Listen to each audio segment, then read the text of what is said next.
Hello. Hello, everyone. We are back with Hot Springs and Hydras, going into, I guess, our third session? Is that right? I think that's right. Because we missed last Sounds week. right. Yeah. Yeah. When we left off, everyone was sort of investigating a little camp site that was quickly sort of abandoned. It had a cauldron full of horribleness, which you managed to drag into a fire and I guess, smother and burn to death at the same time, I suppose. But there was sort of this implication that you kind of were like, okay, catch your breath, start sort of looking around and trying to figure out what's going on to the best of your ability. During that time, B's character, say hi, B. Hi. Cat? That's not the name of the character. That would be silly. What's the name of your character? Basically, yeah. I forgot the name of your character. Cat. Who's a cat? Cass. Yeah, I can see the confusion. Yeah, it took me a second. Wait a minute. Cass sort of split off onto her own, and we saw her. How would you describe it? It's not like a crystal ball or anything. It's just like. It's yeah. I think it kind of is a crystal ball. Actually, it's like hovers though. It doesn't have like a thing. It's But it'd be a little bit more like a solid glass orb kind of a thing. Yeah, solid glass orb. Yeah. Okay, it's different. Oh, does it hover? Okay, cool. And you were showing documents that you found to unknown to the rest of the group to this glowing orb. Now, are we seeing this like communication, or are we just seeing your end of it? That could be interesting, but I think also we need to convey to you, the player, what happens, regardless of what we would see like in the movie version, I suppose. So let's say that we're seeing, we're getting a dialogue.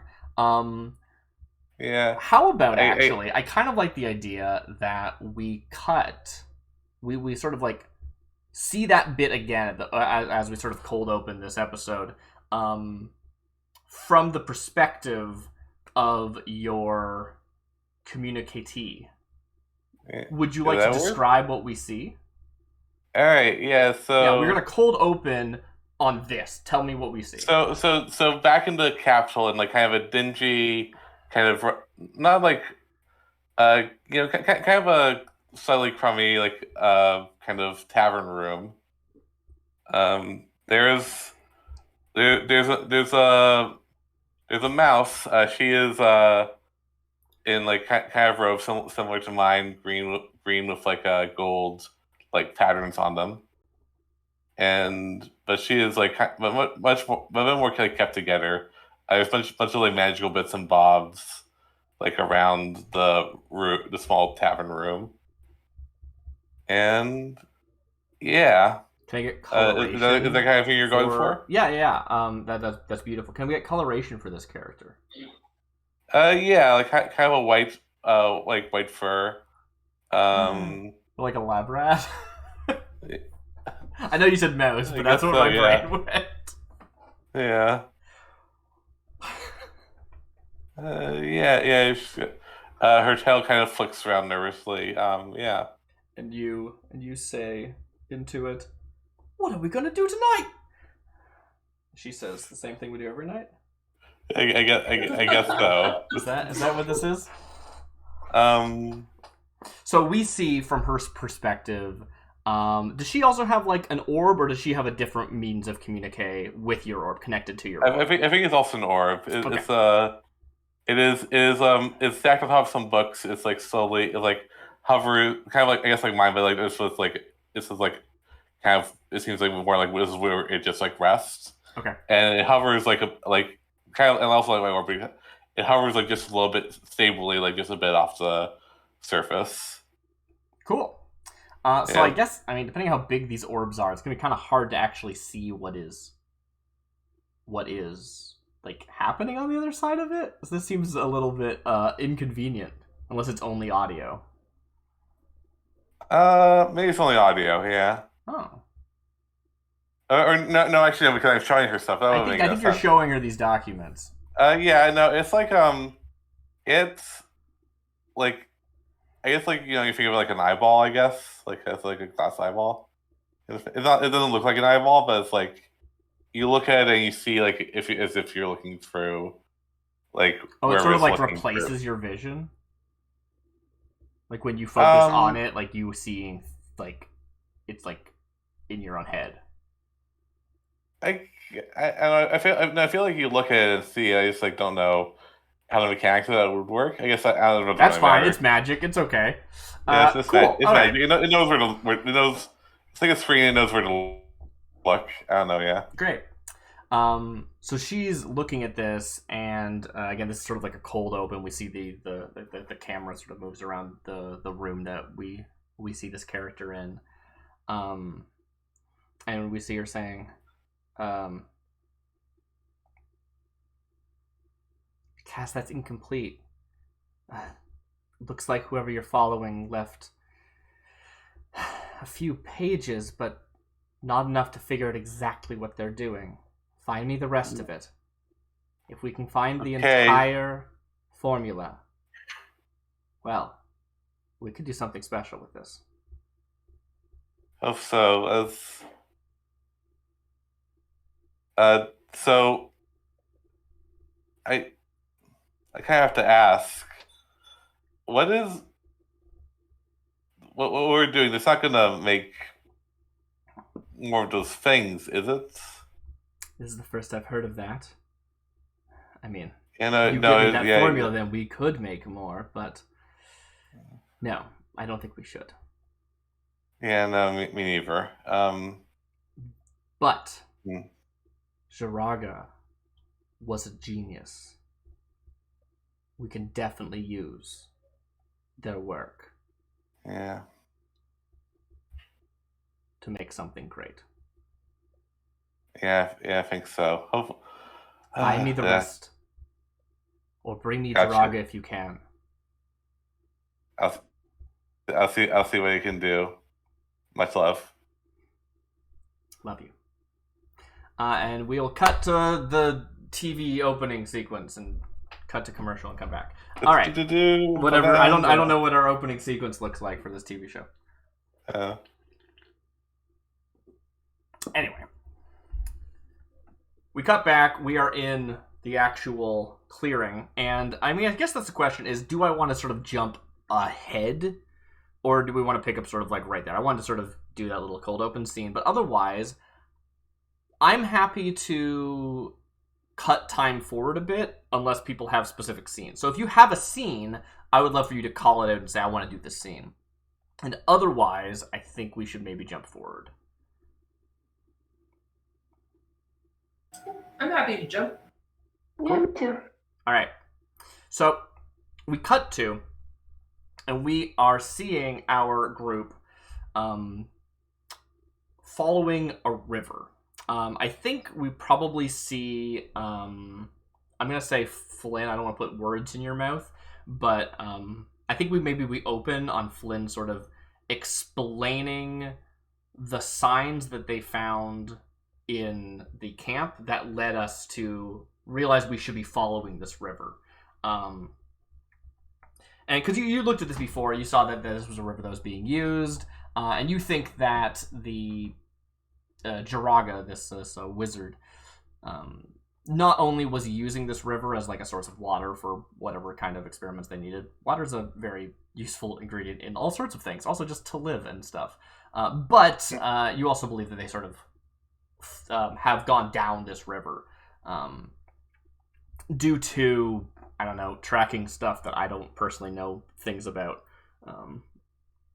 I guess it's sort of one of those things where, actually, I'm kind of curious. Does anybody know the answer to this? Because if you were trying to lose a tail, you might go through river so that you lose your scent in the river, right? Is there a way of knowing that they didn't go, like, lose the scent in the river? They went down the river. Is that a thing? I don't know enough about tracking. um, maybe we found like a boat thing, like the thing that they like the where they would have tied a raft or something like that. Mm. Yeah, unless there's like a valid trail that leads either directly into the water, um, or doesn't. I'm not entirely sure, like that we'd be able to tell one way or the other. Maybe there was say... a trail of that oil stuff. Maybe there's that oil stuff and it led to the river, and then from that point in the river and downriver, it's like floating on the surface. I kind of like that. I feel like that would be gone by now, is the thing. I'm going to say you basically track Jiraga to the river, and then when you look downriver, you're seeing more signs of movement. Little like it's not like here is the footprints that you follow, but like the sort of minute signs that a tracker would pick up on, that they did cross the river, but they went downriver instead of just going further into the woods. Mm-hmm. So you could be on either side of the river now for all you want. I think it's not like a huge raging river. It's not like 30 feet wide or anything, but it is probably like 10 feet wide or something. How did they go down the river, if we know? Like, maybe there's footprints on the bottom of the river. Yeah, I think you're seeing them like the signs of somebody moving on foot. Probably down the bank, but it's like down the bank of the opposite side of the river. So we cut to you walking down. I don't know if you're going to be on this close side or the far side, but following the river, with the intent of following the signs that were left for you. Unless you wish not to do that, of course, but that is where I'm proposing that we pick up. Quick housekeeping question. Please. Did we all learn the name of the wizard? Because I didn't think we'd ever heard it from Aldrin. Oh, interesting. I don't recall. I'm happy to say you all do know it now. I don't remember having that conversation. If you want to have that conversation, I do not recall what is known. Sorry. Fair enough. I try and keep notes of names that we learn, and I don't have it written down. And anyway, so what was it? Jiraga? Jiraga, yeah. Joraga, I think. Do we want to just retcon that name was given to us instead of the wizard or a wizard? Yeah, you were originally following them as a wizard. I remember that Puddles, Chris's turtle, knew them. They were like, oh yeah, Jiraga, yeah, I know them. I didn't go to school with them, but I met them like a frat party. I think you said. And presumably, at very least, that conversation was within earshot of everyone, if you didn't actually know them personally or talk about them. But I feel like also Flynn made a check about knowing them, just because they're like an important figure. Oh, maybe. It's been a long 2 weeks. Okay. Fair enough. I just, yeah. I think that everyone is brought up to speed and knows as characters. Very long 2 weeks.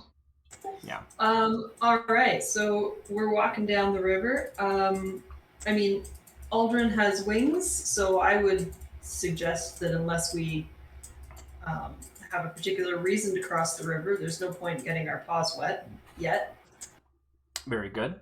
Yeah, and I will say, just for the sake of completedness, Warren, Todd's character, who's not with us today, is with you. I'm not going to just have them disappear temporarily. But they're, probably as chatty as usual. Just it's nondescript background murmurs. They're saying rhubarb over and over again. Rhubarb. So I don't know if people know what I'm talking about. That's like a common making the sound of a crowd in theater. You just have like multiple people say rhubarb over again. Rhubarb. Anyway, sorry. Yeah, so you're following the river. I think that I wonder how much you would see. Like maybe if you did look into the river, because it's like probably a pretty clear river. It's just like a natural spring river, whatever. I don't know how rivers work. You might see like, I don't think you would see that kind of slime like on the surface, just it would have gone downstream, but you might be seeing bits of it like, I don't know, clinging to like rocks at the bottom of the river or something, implying that yeah, stuff has gone downstream previously. Can they turn around to see Winston already in the river? Because I feel like he's so comfortable in the water, he wouldn't even think about it. That makes just sense. Travel in it. I like that. So we get a little vignette scene of everybody sort of walking along. We see Winston in the river. I suppose that's a very interesting question. Puddles, are you partaking of the water? Sorry, 1 second, guys. Would you mind just repeating what you were saying to Chris? Simply that Mocha mentioned that Winston has has been like swimming down the river because that is their sort of where they feel natural, and it made me wonder, Puddles, are you also swimming along? Because I do like the idea of this little vignette scene of seeing all our different characters, like Aldrin sort of maybe overhead, and Cass and Flynn walking, and Warren, and then Winston in the water, and where's Puddles? I think Puddles is walking on the riverbank. Relatively, I mean, it's a typical speed, but because that's just because he's big. His legs are moving pretty slow. Makes sense. It's mostly just because he's got his traveling gear with him. He doesn't want to get his rations all wet. Makes sense. Cool. Well, you follow the river for a bit.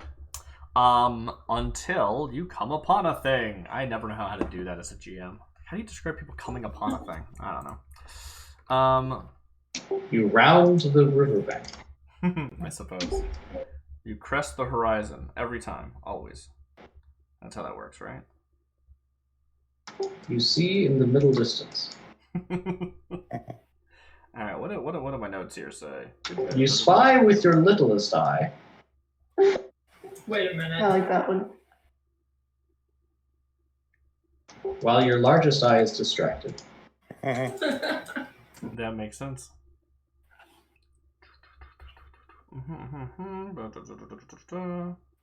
Why did I not make sure my notes made sense before I started?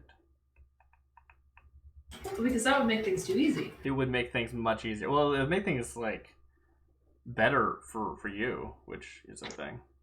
But it would be cheating. Okay, so you see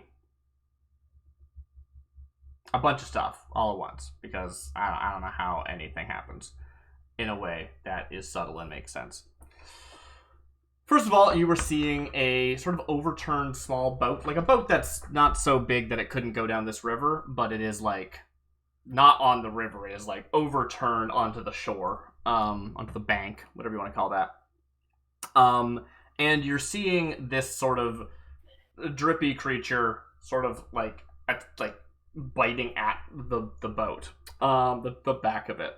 And by drippy creature, I mean not what you've seen before, but it's like every time you've seen this nonsense, it's like been a little bit more coherent, like a little bit more of a thing and less of a blob. And this one is quite large, and put together. So I've just put onto the canvas what you're looking at, but I will describe it as well. I think probably what I've dropped here image-wise, you're not really fully seeing because a lot of it is submerged under the river. The river is it's not like super deep, but it's deep enough that you could swim in it.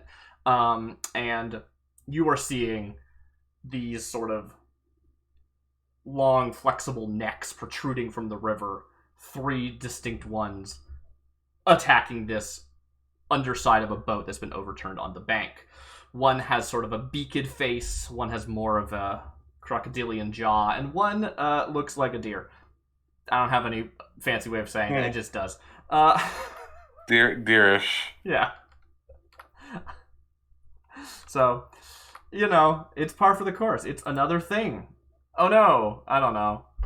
I never claimed to be a good GM. But anyway, this is what you're seeing. And you're seeing just sort of like these necks protruding from the water itself. Maybe the water is sort of like white around them, like frothed up. What do you call that? Yeah, froth. That's it. So you can't really see the underbody, but as you take in this scene, you are noticing that. No, I don't think so. I think it's just you just see the overturned. You just see the overturned boat. Sorry. Please. So you all see this. You all have a chance to behave as you would.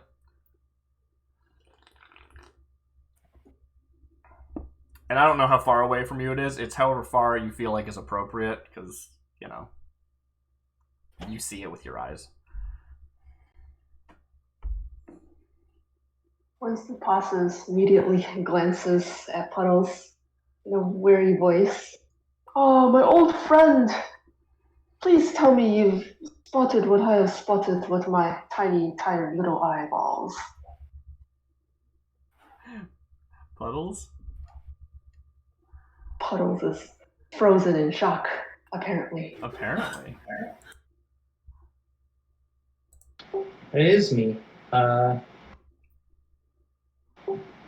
Was I asked a question? Yes. I was too busy finding what deer-like means. Do you mean deer-like means, or what the word for deer-like would be? What the word is. I was thinking equine, but I knew that was horses. Yeah. But I found deers are an what, amazing mustelids? Wikipedia page for you.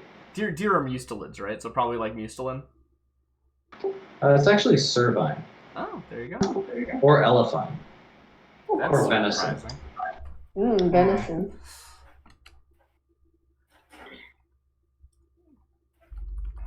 Nice.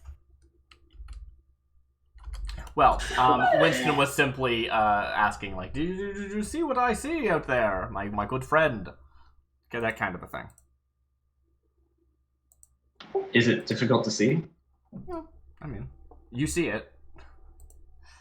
I do! Does it see us? It does not seem to. It is like scraping at this overturned boat that is on the bank. I hope that it is happier than the other things that were that color. They seemed rather unpleasantly Yeah, feeling themselves. imagine so. Miserable, that's the word. Miserable, I suppose. That would be accurate. If nothing else, this one seems unhappy. Cass, how are you reacting? Oh, sorry, what was that, Bianca? I I said, spoke over you. or at least agitated.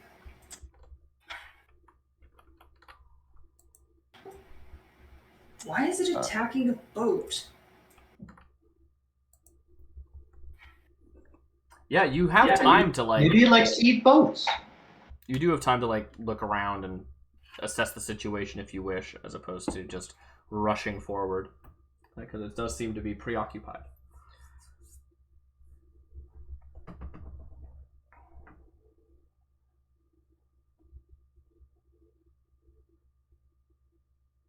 I wonder if I can do a detect magic, because I'm suspicious if it has anything to do with the other magical creatures we've encountered. Sure, if you wish. So, I don't know if you've been tracking spell slots or not. I have not really talked much about it because I mostly don't care. Shh, don't tell anybody. But the Detect Magic is one of those spells that is intended to be really interestingly flexible in that you can cast as a ritual, which means it won't cost a spell slot. If you do that, it takes like 10 minutes though, and I don't know if you want to be sitting around for 10 minutes. So, you probably will cost you a spell slot in this situation. So, how worth many pointing out. spell slots That do I have? said, I think it's worth mentioning, yeah, you do think that it is like the same. Like that is something that you would guess. I didn't really fully describe that. I just kind of threw a picture on screen. But yes, it has that same sort of continence. Puddles picked up on that, for example. So let's take a look at your spell slots. You have a total of 4 level 1 slots and 2 level 2 slots. I don't know if you've spent any. It says you have 0 remaining of both, and that's not true. So I know you cast an Entangle, which apparently isn't prepared, so you couldn't have, which is funny. Oh. And other than that, I feel like that's the only one. You use detect magic as well.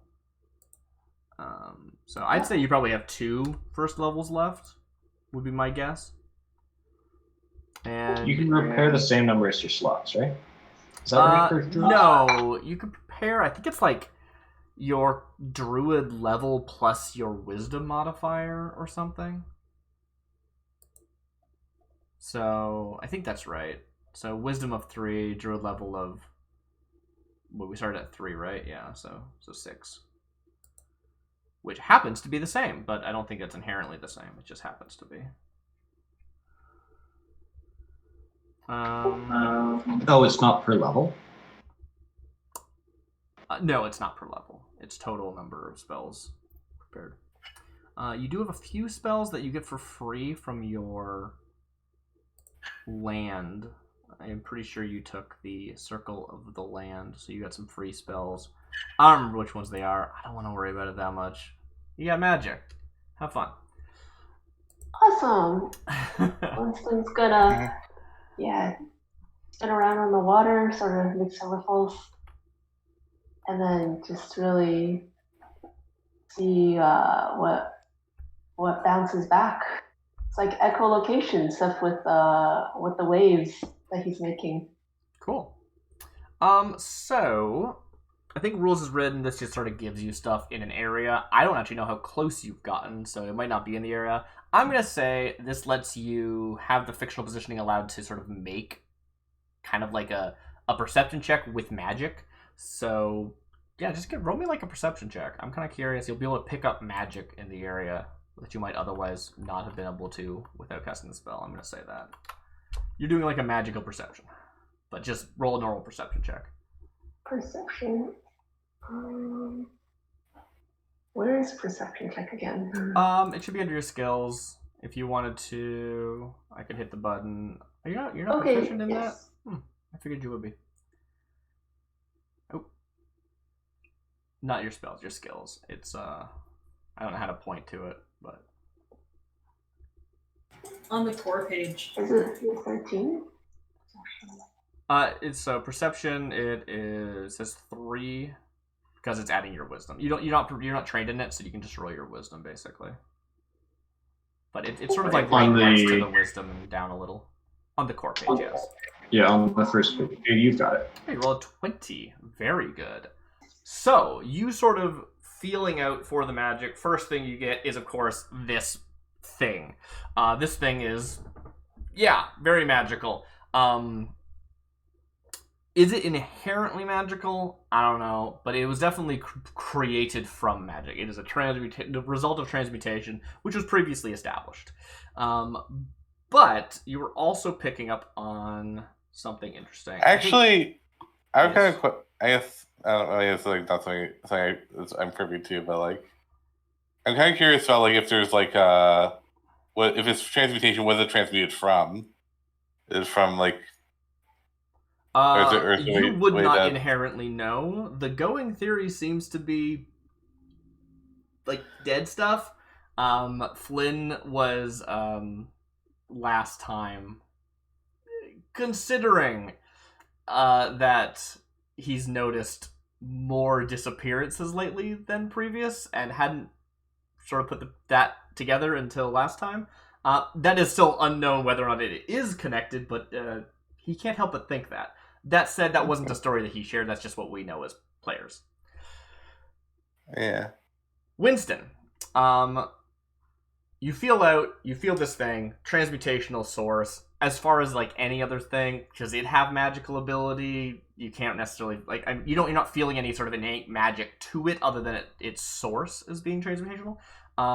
If you're also scanning the area, you're not feeling anything specifically magical around you. Although I think with the 20, you probably do pick up on like just you can feel a spark of magic within Cass that you might not have not noticed previously. You of course feel the spark of magic within Puddles. You feel the spark of magic within Warren. I don't know whether or not Flynn's magic registers, because it's like kind of a weird magic that's not like I don't know, you're not a wizard, Flynn. Like, I don't know. Nope. But you do very much pick up a tree nearby, overlooking this scene, a spark of magic. I think you look up and you don't see anything, but you feel it up there.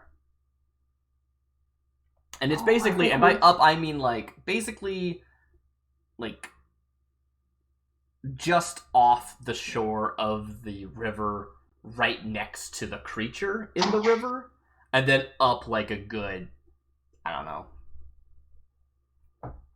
doing some quick height math, I don't know, like 30, 40 feet up.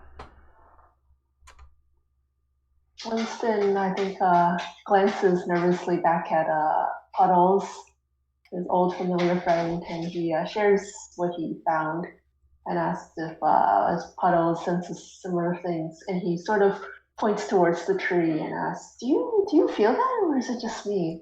There's something fishy going on up there, he thinks. Can't smell it. Would you like to try to smell? That's a perception check. Yeah, I'll try and smell fish. Oh, you're gonna try to smell fish specifically? Huh, is there fish in this river? Yeah. I mean, maybe? I don't know. I guess there could be. Hey, he said there was something fishy. Okay, yeah. Make a perception check for me. 15. I think that's pretty good. You sniff. And Do you I get think, advantage because I'm a turtle smelling for fish? I don't think so. I don't think that's a specifically turtle thing. But you sort of waft a bit. I don't know how you want to go about narrating your own sniffing the air, but I don't think you're picking up on like fish in the water, because I don't think that really smells like much. But you do notice, wait a minute, there is some like pickled some kind of fish under that overturned boat. Like pickled dry. So I'm like, thing. oh yeah, I do smell that. It's under the boat. Probably. Under? I still haven't figured Not out how in I the feel tree? about Under? fish. Oh, I must have missed that. What do you smell, old friend? Smells like lutefisk. I'm sorry, what was that? I'm gonna write it down. This is a real thing now. Always was. What'd you say, lutfisk? Lutefisk. A lutefisk. Fish or fisk? Like the Pokemon. Yeah, with Fisk. Okay, yeah, like the Pokemon. Great. Beautiful. Love it. Smells like lutefisk. That's true. While all this is happening, Flynn wants to climb a tree. That sounds awesome. I think you should do that. Yeah. Yeah, that's what he's thinking. Wait, are these Would you like are me these to roll Fisk real? anything for that? I told you it was real. I meant in world. Well, also in world. Lutefisk is a... Wait. This is not... Okay, got it. Okay, it's not a specific type of fish. It's a way of preparing it. Yeah. Okay, cool. Dried whitefish. Maybe cod. Maybe not. I don't know. It's made of aged stockfish, which is air-dried whitefish. Okay. Or dried and salted cod. Cured in lye. It's gelatinous in texture. Huh. Well, that happened. Yes, so, Flynn, trees are interesting because they are sort of stuck to the ground, but I think I'm not too concerned about exactly where you are because I think that you would have the way the canopy is set up. If you climbed up a tree, you could probably run from branch to branch and get to and like follow along if the sort of action moved. So I think that you're fine. Otherwise, I'd worry more about like how far away from the thing are you? Are you gonna get stuck in a tree and not be able to get anywhere? And blah blah blah. You make your way up. I think that you are able to do that well enough. You're a squirrel. It's not like you're doing it in the middle of combat. You're good. Okay. So you could scurry up, and I don't know. Winston, did you point out the sort of like spark in the sky? It sounded like you kind of were mentioning it, but you were mentioning it to Puddles, and Puddles didn't really understand you, so I'm not entirely sure if that was conveyed to Flynn or not. I think Winston notices this tiny squirrel moving up and goes, "Oh yes, yes, to your left. No, more to the right, to the right. Yes, you're getting warmer. You're getting warmer." Cool. Oh, sure, yeah. I follow Winston's direction. I'm not entirely sure why, but I trust Winston. So I follow his direction. Well, I feel like just like on virtue of climbing up and being in that sort of vantage, that sort of inherently is going to put you in a position to sort of look ahead and assess the situation. So would you also like to make a perception check? Yes, I would. Oof! Interesting. And I fall out of the tree. I'm tempted to have that happen. Obviously, perception has nothing to do with your climbing, other than if you like miss a handhold or something. But that's not really the kind of climbing we're talking about. I think that you just like climb up and you find yourself very much in like. It's worth pointing out that it is still dark, right? Like this is not. A bright sunny day in D&D land. This is the middle of the night, and while there is some light because the canopy is not like a thick, like heavy canopy, there's enough space between trees that light does come through.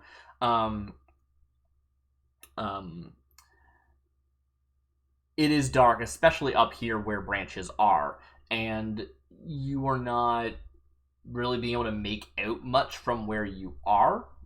You are able to like be careful about your footing and where your claws are, so that you're not stumbling around up there. But you're just kind of quickly being like, I can't see anything from up here. I thought this would make it easier, but it's better to be closer and not have the distance adding to my to the darkness, if that makes sense.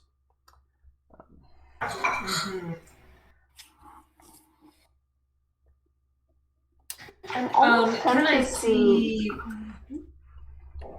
Please. Sorry, go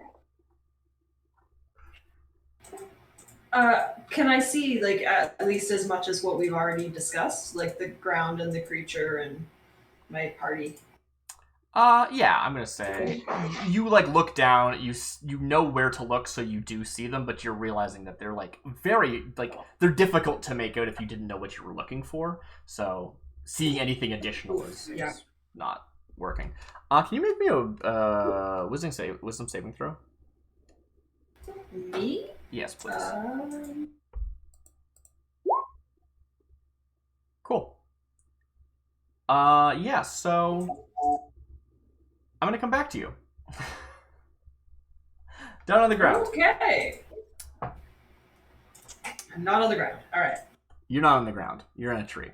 Everyone on the ground, you watched Flynn climb up the tree, sort of disappear into the darkness. While Winston, you were sort of like directing, it was sort of in general concepts, and you quickly lose track of Flynn up that tree. Everyone hanging out down here. You have not been, you've been mostly quiet, but not, I mean, you are a bunch of people in the woods needing to communicate at least a little bit. You notice that the creature, one of its heads, sort of looked over and has spotted you. The others are still like attacking the boat, but you know that one has seen you. What do you do?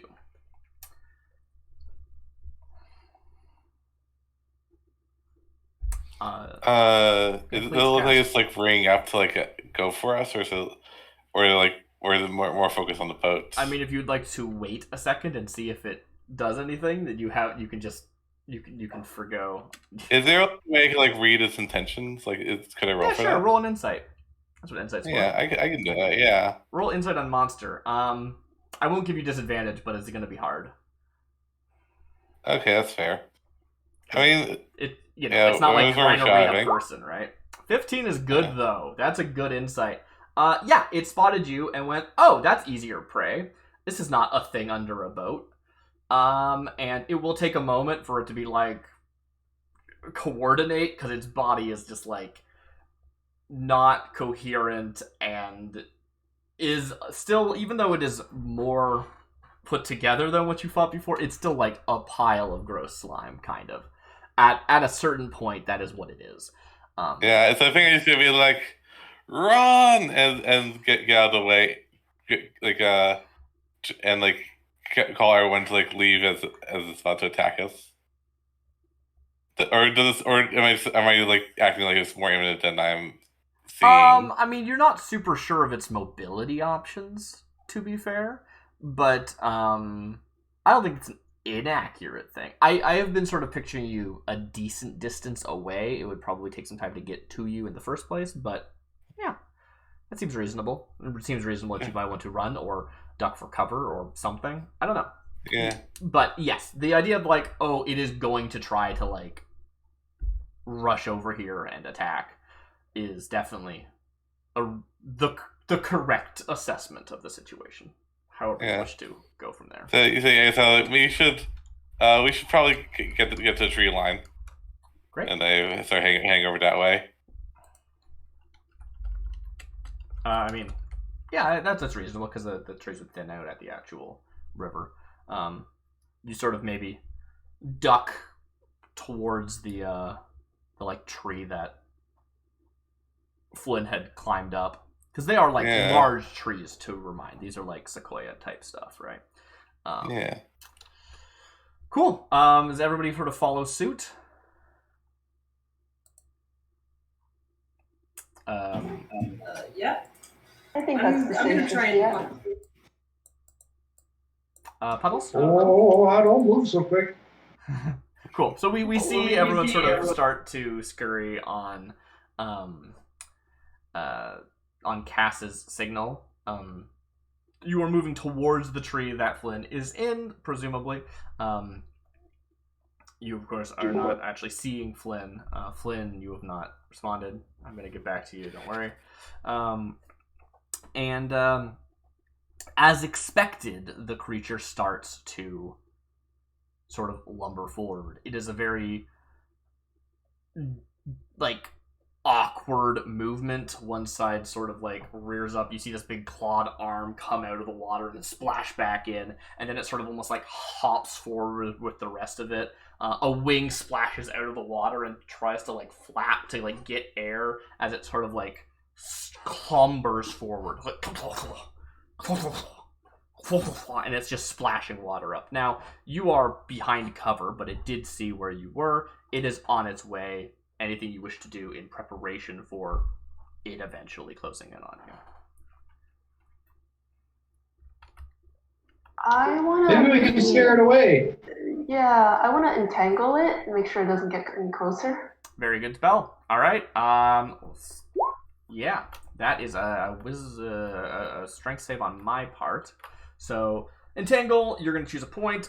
We are still in the water. This is your element. The, roots and seaweed and algae and whatever else grows in a river.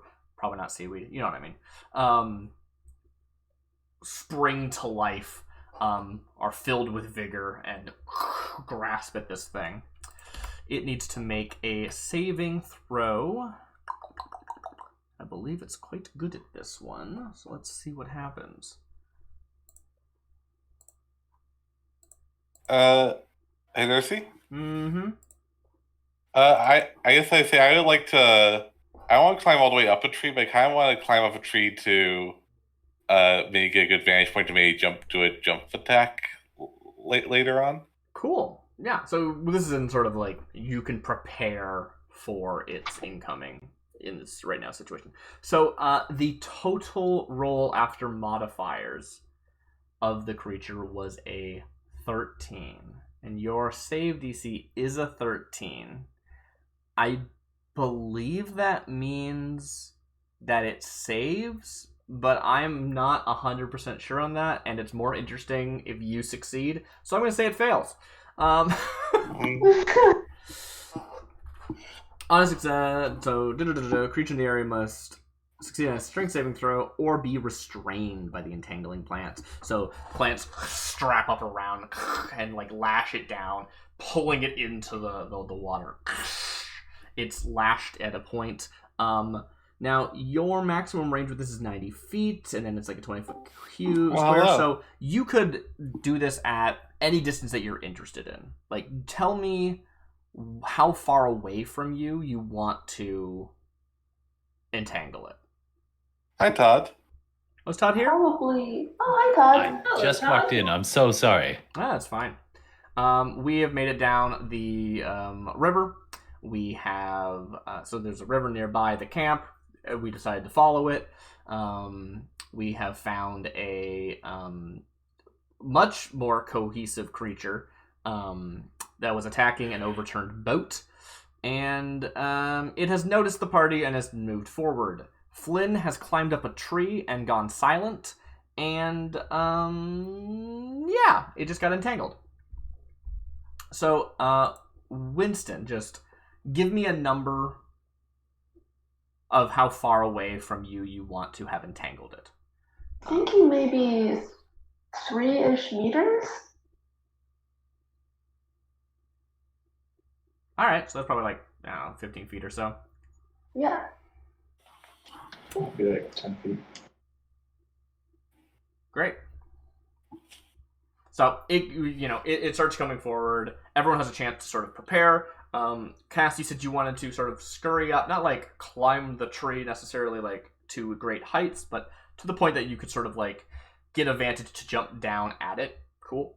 Yeah. I think So maybe higher than it. I don't know if that's like... I think you can just do that just in the sense of like... Yeah, also I have like cat claws, which means they have technically have a climbing speed of 20 feet. Oh, very good. So that's excellent, right? That is because you're actually using the Tabaxi stat block. That reminds me, I haven't really described how like big this thing is. It's quite large. It is like probably the main body itself is like 7 or 8 feet like tall, and then you've got these like long necks coming off of that. So yeah, you probably do want to climb up like 20 feet or something to be not 20 feet. Sorry, like somewhere between like 10 and 15 feet up to be above it, if that makes sense. Yeah. So you start scurrying your way up. I guess I don't really know exactly how high up Flynn tried to go. I sort of assumed decently high because I had described the spark of magic being like, 30 or more feet. Did I say 30 or more? Or did I say 20 to 30? I don't know. Like up. I think you said 30 or more, but that didn't make sense with the spell, so I was just kind of...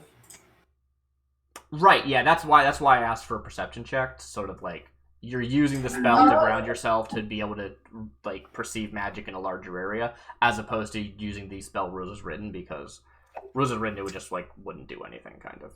Oh, okay, then you said 30 to 40. Yeah, okay, great.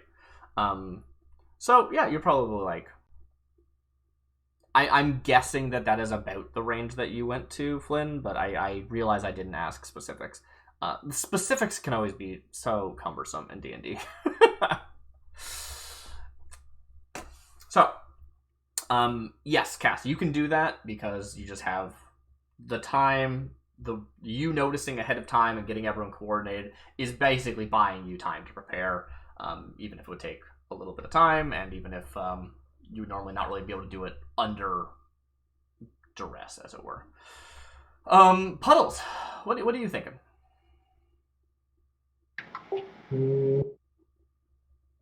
Well, I feel like we should try and scare it off. Okay. Have we rolled initiative? We have not. We You're have sort not. of able to prepare because Cass gave a warning. Okay. Yeah, think of this as like a surprise round, but it's not.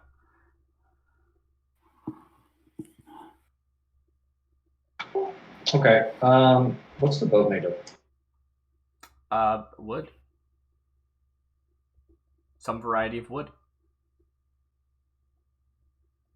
Okay, I want to send a firebolt at the boat. Okay. Cool. You start. All your fire bolts have been like shot out of your nose so far. Are you keeping with that trend, or are you like doing some like hand magic?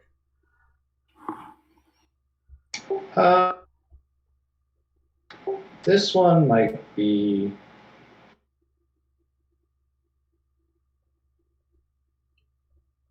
I spit this one. Okay. Great. So you look over, you spit out a firebolt. It's flying through the air. This is all happening simultaneously. So Cass is climbing up. Aldrin has, I think at this point, landed and is sort of stanced up with a rapier in preparation for it incoming. And Warren, hi Todd, welcome in. Do you feel caught up enough to do a thing, or are you... Absolutely. Great. I'll jump in. Sure, why not? Excellent. Is there no reaction to the? I want Are all we of these coming back to actions. that? I want all of these actions simultaneously before we start getting into Okay. like, yeah. All right. I think Warren's going to take it all in. His ears and whiskers kind of twitching as he's like looking around at all the others. And then having heard, I think it was Puddles said, we need to scare this thing off. He's going to like, his ears kind of pivot almost like radar dishes, kind of aiming directly at this creature. And then in this weird like whisper that only I and the creature can hear, I am going to cast a spell on this thing. Great. I'm going to be casting Dissonant Whispers. Okay. And I'm just whispering that in my little rabbit speak, but it comes across through its mind in something that hopefully it can understand and be afraid of. Cool. Can you post the spell description for that? Sure. All right. Save 14. Wisdom saving throw. I'll make a quick save. Let's take a look. That's 11 plus my wisdom of... That's a 13, my friend. Yeah! All right. On a failed save, All right. it takes 3d6 psychic damage. Must immediately use its reaction if available to move as far as its speed allows away from you. Very cool. Nice. Okay. I have rolled the 3d6, but for some reason, my dice on this Yeah, they're on kinda roll broken. 20 take forever to roll. I realized I should have asked before you rolled this, or at least established that you were doing it. Winston has entangled it, so it cannot leave. Oh. Okay. Well, I didn't notice that, so It was I'm all scaring happening it and hurting it. simultaneously, basically, right? Exactly. So I It think wants it to checks run. out. It wants to run. It can't, unfortunately. It has taken a hit of damage. I need to make sure 9. I'm keeping notes about these sorts of things. And I believe it's psychic damage, if that has any... If that has bearing, thank you. difference. I appreciate Yep. knowing that. At this point, Firebolt strikes the boat, this overturned boat, and the boat's not just gonna like completely go up in flame, but like there will be like a spot of fire that just like breaks out on it, like maybe like between two boards, right? And it starts to spread like along the top of a board. Smoke starts to come off, but this is all very like quick action combat time, so we will see how that progresses as it goes on. I do think that we see the creature itself, its three minds lashed by this these dissonant whispers. It turns to go and starts to like pull at the restraints, and of course it is held tight as it's pulling away.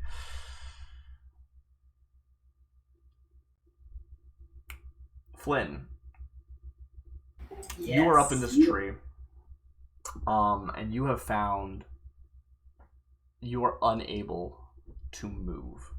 Your body has grown, not like your joints have grown rigid. Just you were sort of climbing along this branch maybe, and then looking down, trying to see like what can I see from up here, and then your joints just lock up. Okay.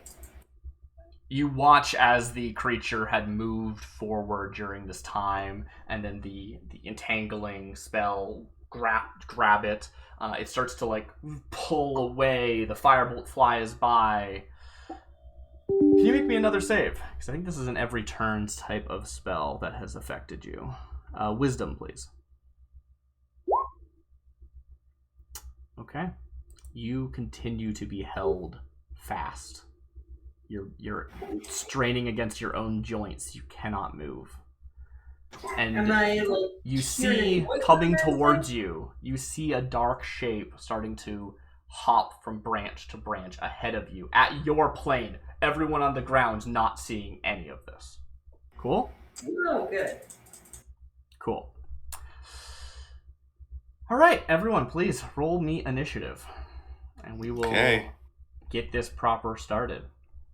Do you want me as well? You may as well, yes. Is initiative? Which one is that? You can just roll your dexterity, but it should be a big button in the middle of your the middle of the top area of the To the right of the armor class, which is the shield shaped one.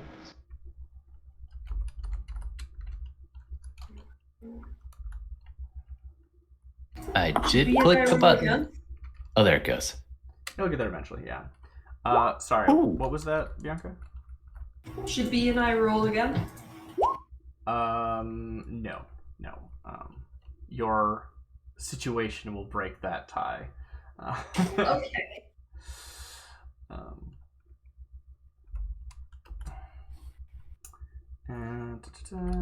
Yeah, that's why I like that rule. Like, it's actually is an official rule of the game, but it's also just like, oh yeah, just narratively, whoever should be going faster goes faster, right? Yeah. Mocha, you're at 13, and then wow, nice dice there, Todd. Yeah, that was pretty wild. At 23, Okay. I rolled an 18. I see. Wabbits, Mocha, man, that they're fast. You've rolled a number of times. I'm gonna take your first roll, unfortunately. Yeah. I'm just testing to see if it's Great. it's the actual one. Okay, But yeah, I found where it is. very good. I'm glad you're not getting that 0, and I'm glad you're also not getting that 18. All right. So, Warren, you're the first to act. Also, Aldrin's around. Aldrin just kind of stanced up. I should roll for Aldrin. I keep just like inserting them wherever I feel like it. I should actually roll for Aldrin. Great, Aldrin goes last. As it should be. Yeah. Yeah. All right, I think I'm going to start off with a bonus action, spend a bardic inspiration dice, and Okay. figure out which of the various tales that I am capable of pulling up is going to be the one that is in the pocket. So let me just go ahead and roll. I know that's a lot of text there. It's a D6, It's though, a D6, so just one yeah. sec. Roll your D6. We'll take a look at what it hits. So, for those who are unfamiliar, Tales from Beyond is the Bard of Spirits, College of Spirits. And so I've got this tale comes to me across, told by my various, many relatives It is throughout the very years. funny that, like, what is this ability you're using? Oh, this is me trying to think of something to say. Exactly. But this is almost like it comes to me, and it's not really something I think of as much as suddenly begin to channel. No, yeah. And so suddenly I hear the tale of the beloved friends as Very told good. by my great auntie. I pick a target, not yet, but when I choose to. Do you want me to describe it now or later? Well, so Is you this actually Tales used of the this one Beyond? before, which is pretty good. Tales I of the did. Beloved Friends is the one that you previously granted to Winston. who, I believe, them and Aldrin shared the benefit. And I don't think there's a so time temporary limit on hit that. point. It just lasts until those I until don't they go believe- away. It doesn't. So Yeah, I I don't do think it believe that says. both Aldrin and Winston still have bonus hit points from last time we played. Yeah, I guess so. Unless we've had like a short or long rest, I would imagine. You've not had the I time don't think so. to do such No, things. so I guess it's still in effect. it should so I still think be What's that like the that guess of same the Tale from the Beyond? I'm curious. Sorry? I'm sorry. What's like the guess of like the Tale from the Beyond? You want to take this, Todd? Oh, I didn't quite hear the question. My mic kind of cut out a little. The general premise of what's happening. Oh, the general idea is I've just been steeped in tales. It's almost at like an occult level. Like my eyes sometimes like roll back in my head, and I channel my great auntie or my great I want to know legendary. like what the story Peter. is. Yeah, exactly. So I'm a rabbit. So I have all these tales told down through my peoples, I see. But, especially the most famous being Peter, my great uncle, whose claw or paw I have around my neck, clutching a little crystal. I didn't And realize so I originally, channel that. But what B was saying is this specific story. What's the general Yeah. story? Now, we're not going to have you tell a whole 10-minute story or Absolutely. anything, but Especially because somehow I grant this in an action. So I just begin telling this tale of two friends who set out on a grand adventure, and they, through struggles high and low, they managed to break into the stronghold where they were and steal what they wanted to steal. But then a giant came and tried to harm them, and blow after blow, somehow their friendship guarded them against the worst of the pain that they could be suffering until they could escape. And that's my act. I guess, you know what? I'll spend my action. Might as well. I've got it ready to roll. So I'm going to give this one. I think, you know what? I'm going to give. I see Puddles, the turtle near me. So I'm going to give it to Puddles. great.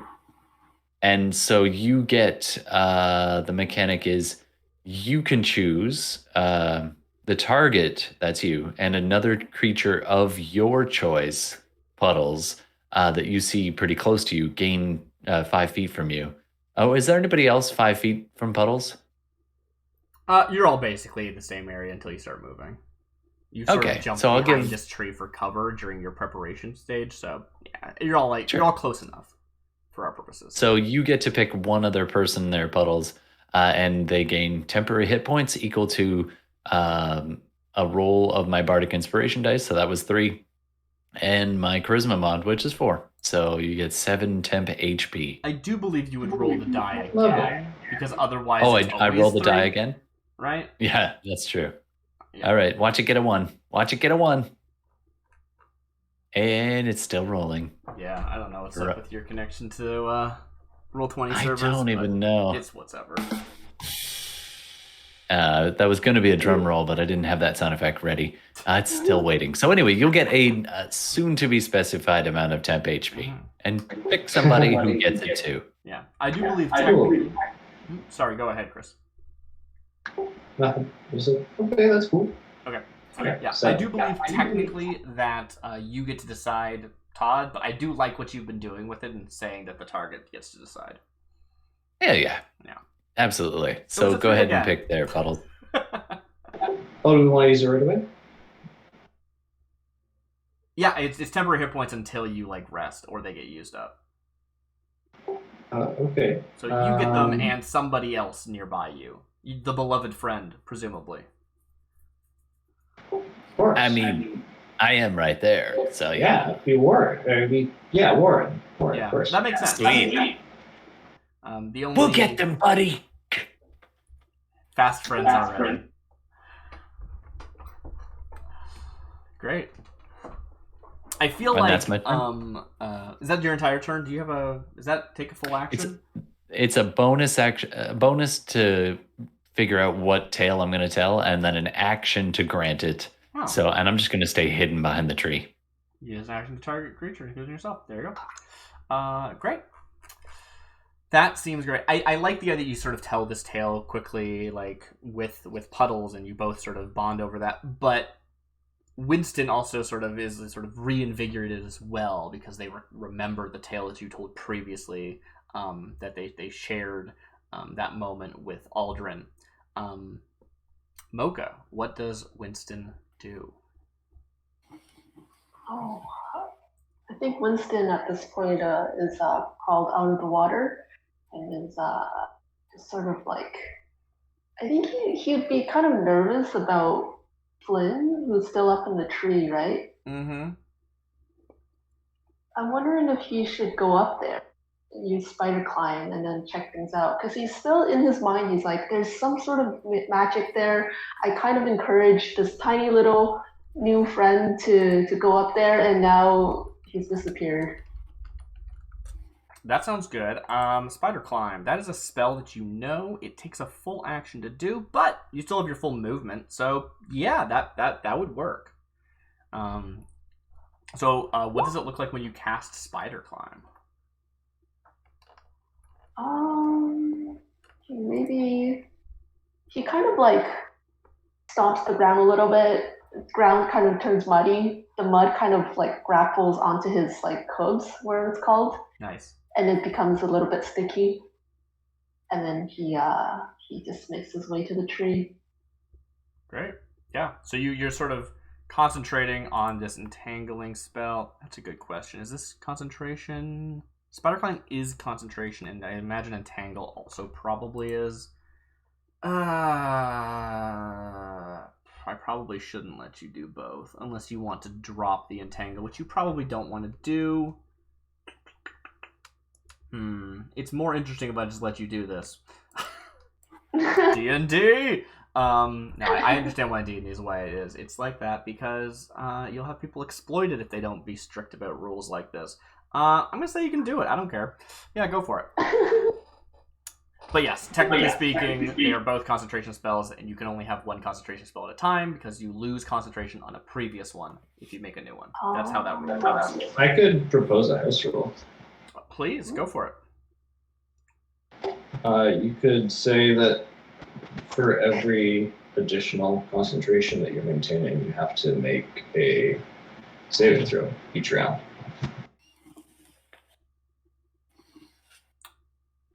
Or lose concentration.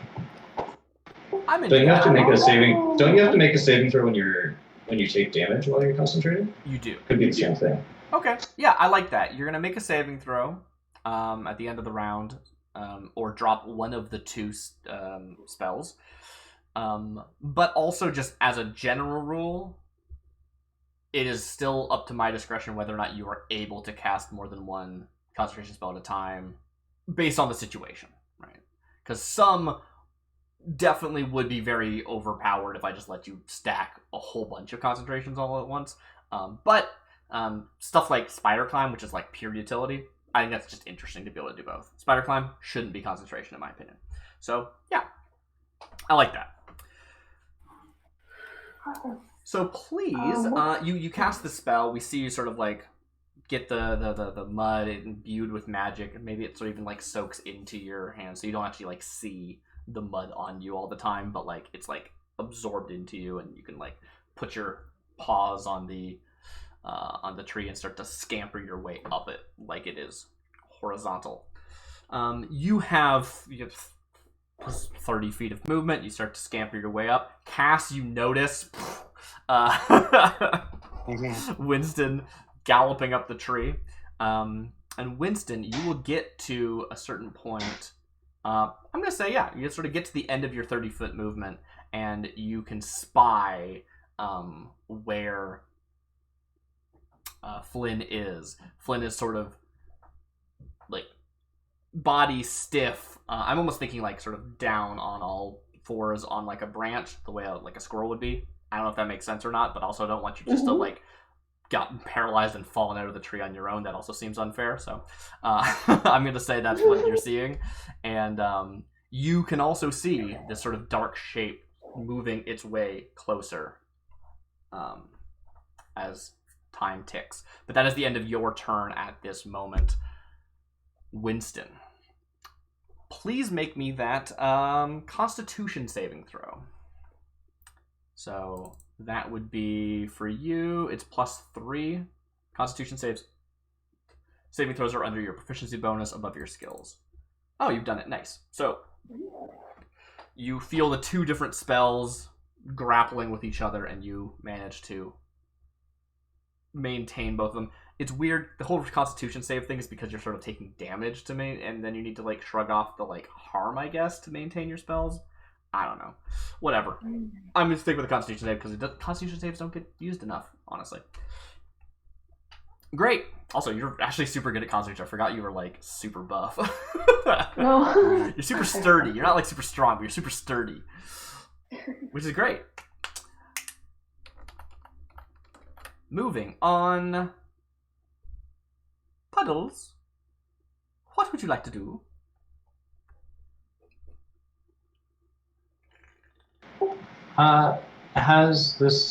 What's the reaction of the creature been like? It had tried to pull away from Warren's spell, but couldn't because it was grappled by entangling vines and roots and stuff. That's interesting. Is this a one-time thing? It's an instantaneous spell. Okay, it doesn't like continue to get scared or anything. Creature doesn't move into any obvious dangerous ground. Unsuccessful save, takes half as much damage. Doesn't have to move. Yeah. So, it was trying to pull away, but it's grabbed by the roots or by the whatever the plants were entangling it. Yeah. Okay. So, in my explorer's pack, do I have like any chance that I have like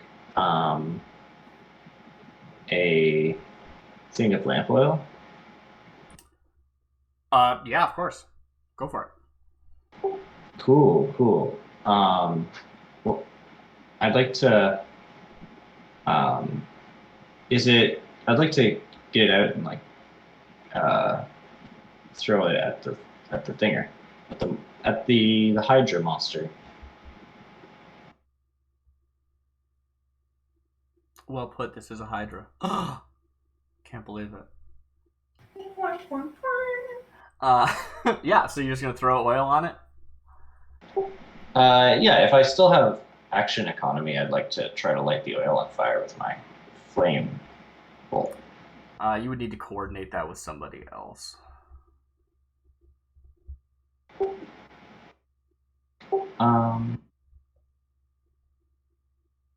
Would anyone like to coordinate that with me? If somebody else wants to throw their oil, and then I can light it on fire with my You could share it. Fireball? Yeah, I guess I could do that. Like, yeah, I think I've or I was like, let me just check what kind of pack I have.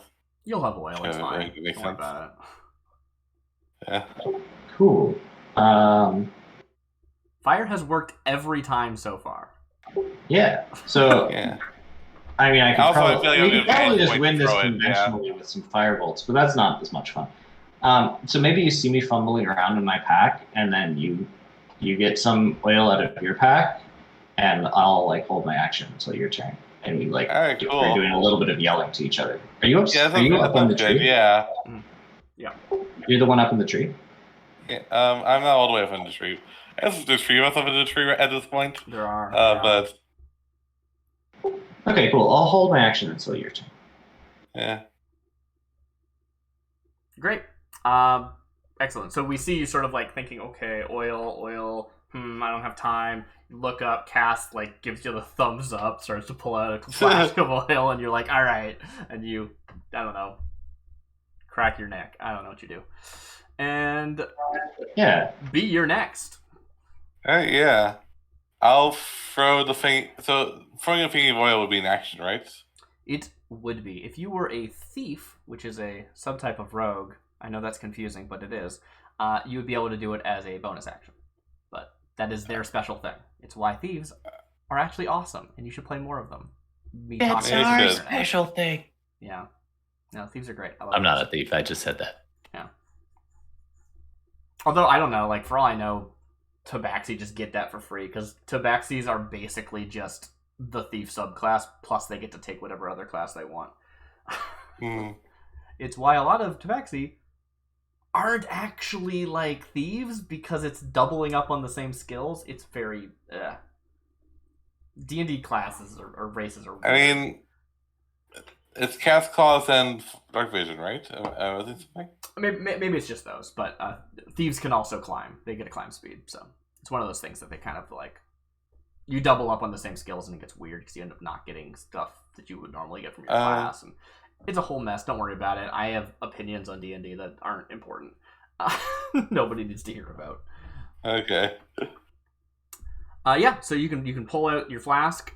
They are in the description of them from the handbook talks of them being in these like clay flasks that were designed to break open when you throw them, because they know what you're gonna do with it. They know you're adventurers. But I kind of like the idea that you actually like open it and pour it, because you're at like a good vantage to do that. I think that's funny. You probably aren't, is the thing, because you like it is like 15 feet away from the base of this tree, because it's grappled, right? So probably you do have to throw it, but you'll have no problem. You don't have to like make an attack roll or anything. You can alley-oop that, no problem. Yeah. Yeah. And then, see, what can I do for bonus actions? Well, you are a rogue, so rogues get a number of bonus actions. They get hide as a bonus action, and disengage, which isn't relevant right now. And dash. And dash, which also probably isn't relevant. Oh, it could be. You can dash while climbing. That's true, yeah. I think I'm gonna hide. I think I'm gonna go up on a branch and like try to get like more over it, so I can like, I don't know, maybe do a stabby if things don't go right. Yeah, no. I mean, I think that you're in a situation where you can hide pretty well. Like, hiding right now is largely about like controlling your breathing and moving silently, because it's already dark, right? Yeah, and also it's like up. So yeah. So just like not making sounds to be noticed, as opposed to being seen. No one ever looks up. That's like a fact of life. Technically, you get to make a stealth check. I feel like you just succeed, but whatever. Go ahead, make your stealth check. Okay. Hold on a sec. If you're less than a 5, I want you to say like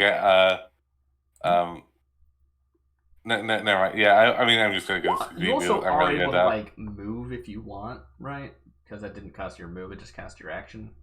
So if you did want to like scurry up to be next to Winston, for example, you could. Winston's like 10 feet. Yeah, I'll scurry up to be next to Winston. Yeah. Great. So Winston, Cass, like you went by Cass, and Cass says like chucked this flask and then followed up after you. We see both. Like Winston, I'm seeing like a Scooby-Doo moment of like your head's poking around the side of a corner. Do you know what I'm talking about? Like a door frame or whatever. It's like that gag. Your head's poking out as you see Flynn holding on to this branch for dear life as this dark shape moves forward. As it gets closer, you start to make out. Did you just disconnect? Oh, we'll have to catch her up later if you just disconnected. I'm not 100% sure what happened. You see this dark shape move forward. Can you hear me? Oh, great, you're here. Yeah, we can hear you. I thought maybe you did. I didn't know. You said "uh-oh" and then you went silent. So. Oh, okay. This dark shape moves forward. As it gets closer, you start to make out the shape of it. And you know what? Just for fun, let's drop a picture on screen because I like this picture. I'm proud of it. Ooh. I wasn't planning on this happening, but hey, you went up. That's spooky. So this thing comes out of the darkness. You see the eyes first, glowing in the dark. And the two of you terrifying. Watch, probably, moving forward to act, but, turn-based combat, it's weird. So basically, as you're climbing up is the same time that basically simultaneously this thing was moving forward. So when you actually look around and get your heads above where the branch is, it has gotten close enough to loom over Flynn Flynn, I need you to make a wisdom Yeah. saving throw. Jeez. You feel the tiny paws of Jiraga push you off the branch. Rude. I need you to roll. You know what? I could roll for you. Would you like to roll your own damage? No, not really. The way I've been, well, maybe the way I've been rolling. You fall No. 30 feet Oof. and take 9 damage as you Okay. crack into the roots of the tree that you had been climbing.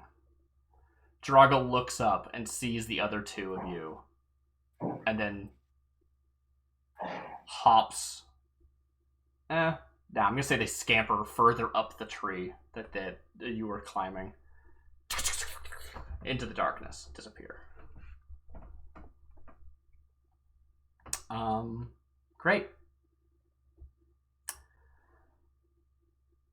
Aldrin is not sure what to do because it's just there. It's like latched onto the thing, and then crack. Flynn falls down in front of Aldrin. Aldrin takes a startled step back and then goes to like lift you to your feet as best as he can. I don't think he can do anything for you right now, though. He probably like realizes he can't do much and then sort of like tries to like gingerly set you back down. Your joint's still betraying you. Yeah, am I still paralyzed in like a gripping the branch position? Yep, you are. Okay. Thank you for all those fails. That was really fun. Yeah, no problem. How are you doing, by the way? Falling is no. They're here to help. No little thing. I mean, I'm traumatized. I have 5 hit points left, and I desperately need to have a nap. But otherwise, I'm alive. Yep. When did they change from D10s to D6s? Is it not D6s in this? If it's D10s, I think it's D6s. It's a D6 per 10 feet, I believe. I'll double check. In 4th edition, it was D10s. Oh, I think that is true. I don't doubt you. numbers I'm just changed. wondering when they changed it. Yeah, I mean, I think it was just 5e. I do believe that you're right. It was D10s and that, but it was a different, like, the numbers were different, right? Yeah. D6 falls This for one's every 10. falling, for sure. Cool.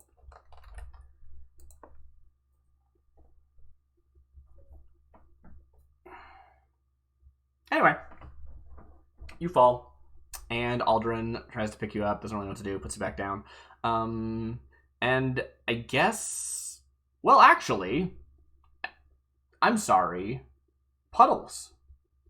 Do you fire off your firebolt? Yeah, absolutely. Are you a inspiration before or inspiration after kind of DM? I go back and forth on it. I'm happy for it to be an after. Sure. Thanks for asking. I appreciate it. All right. Although I haven't like handed out inspiration, I've sort of forgot that was even a thing. Do you have inspiration? I thought I did. Anyway. Either way, I don't after this. Probably. I guess I probably should have said, and I didn't think about it, but if you do spend it after it, you would have to re-roll. And you just get, again, a second roll, and it's still only the first roll, and it's the better of those 2 rolls, as opposed to just being like, cool, I'm going to spend it and get the 24, right? Which I should have said that. I didn't think about it. Well, does a 10 hit? I doubt it, but let's take a look. It does not hit. All right. But, I mean, you're just trying to light the fire on fire, right? Yeah. Yeah, no, you can light the stuff on fire. You're just not gonna hit, like, it's not like penetrating so its hide. I can hit it, but I Yeah. don't break its armor. Exactly. Oh, that's fine then. Yeah. We'll go with that. So you shoot the firebolt, spit it out of your mouth. The last couple, these last few sessions have been making me think maybe I should change to being a red dragon turtle. Ain't that always the way? because I'm sorry. that's the As the bard at spell the that they table, give you. I think there's more. I have to start singing. We didn't light the fire. Puddles did. It was that guy. He did it. I didn't do anything. You can't prove anything.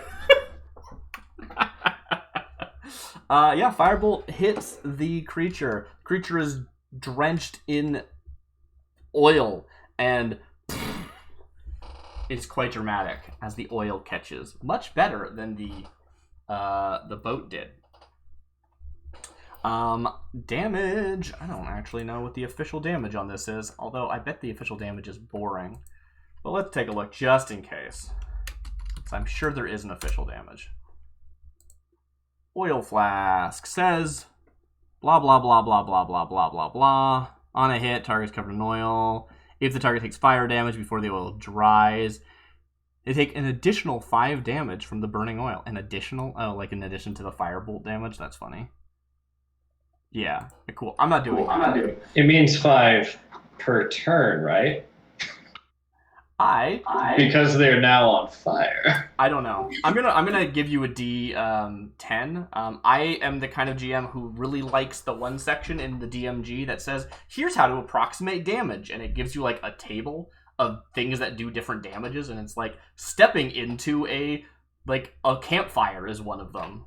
And I think it's a D10 if I remember correctly, so I like to do that kind of stuff. Cool, it took 6 damage. Today. It is continuing to burn. Nice. That's what I really want. Of course. Also, I just want to make it really scary. Yeah, no, it is like screeching. This is something actually you notice at this point is that you haven't felt the like mind-rending tremors of its screaming and gurgling. This thing is not dying in its own body mass like the others that you fought were, and uttering derangement as it does. So that's cool. But you are hearing it like paw and bark and yip in pain and fear. Speaking of which, I think maybe it's about time that it does a thing. It turns one of its heads. I'm gonna say let's go with the crocodilian one. At you, Puddles. Puddles, you are there. And I think it's just gonna only hit you based on the arrangement of everyone, and because I don't want to just I could hit. I'm gonna say Aldrin pulls. That's what Aldrin's doing with their action. They are pulling Flynn away as this thing starts to spew acid from its throat and mouth. So only Puddles. To be fair, hit. I was close to Puddles too. Oh, thank you. I'm sorry, Warren. I forgot about you. It's okay. I'd rather it hit me than the what is it that fell out of the tree? What are you again, Flynn? I'm a squirrel. The squirrel, yeah. The petrified squirrel. Oh yeah, it's not great. Cool. Reminds me of a tale about my great uncle Fester who was stuffed. That's another time. Acid spews forth in a cone. It's a damage area in a video game. Anyway, it's gonna hit both Puddles and Warren. And Aldrin is pulling Flynn away so that they don't just immediately dissolve into a pile of goo. So, that's good. And it gives me something for Aldrin to do, because I wasn't sure what Aldrin was doing. Anyway, I need Puddles and Warren to make me a dexterity saving throw to not get acid. Oh no, this isn't a AC thing, eh? It's not an AC thing. It's a cone. I think it's rolling for me. It's just doing its usual delay thing. However, I have a little rabbit lucky footwork thing, so if this doesn't work, I get to add a D4. Oh, that's cute. As a reaction. But D4 is hopefully, pretty good. hopefully I roll okay. We'll see. I think it's rolling. We see you hop away. What's the save DC? It's 15. That's a lot. I don't need to. I got a 19, so I'm Very okay. good. Ish. As the acid spews forth, it's half as much on a successful one. Of course it is. You don't have anything to negate half damage. You don't have like evasion or anything. No. All right. I'm gonna roll some. I'm a bard. I have the anti-evasion. I lean into. Why are we so close to it? Because I don't know. You were planning on attacking it or something, probably. We heroically ran out to draw fire so that they didn't get the squirrel. Anyway. Okay. That works. Puddles, can you take 17 acid damage, please? Okay. Holy moly. And Warren, could you take half of that? You could round down. Sure. Okay. So 8.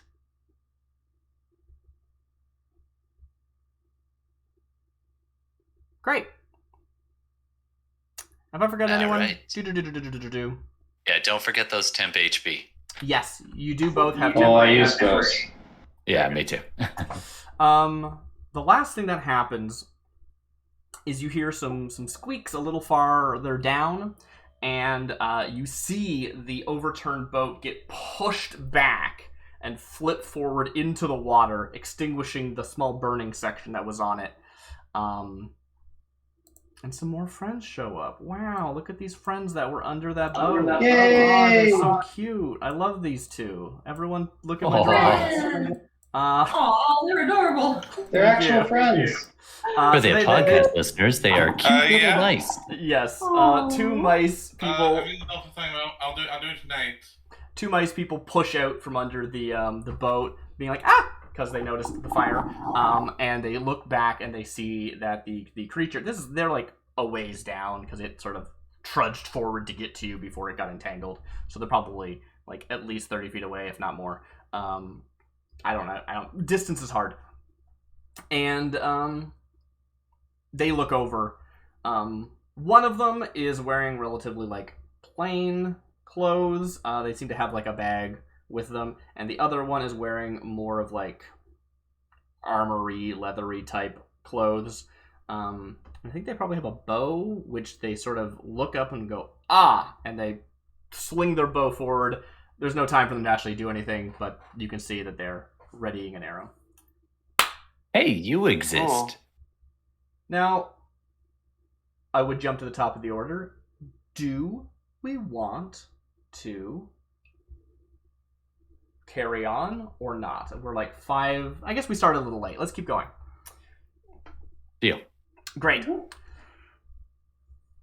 Warren, you've just been splashed in the face with acid. It was not pleasant. You jumped out of the way, but it still caught you in the feet, and your feet are now burning as you limp away from where it landed. What do you do? Nice trick. How about mine? And I'll put my hands together over my mouth, and I'll like, as though I'm blowing it a kiss. But as I do, it's like my hand kind of glows, and I just fling it forward with a kiss, and it spreads out almost like a glitter bomb.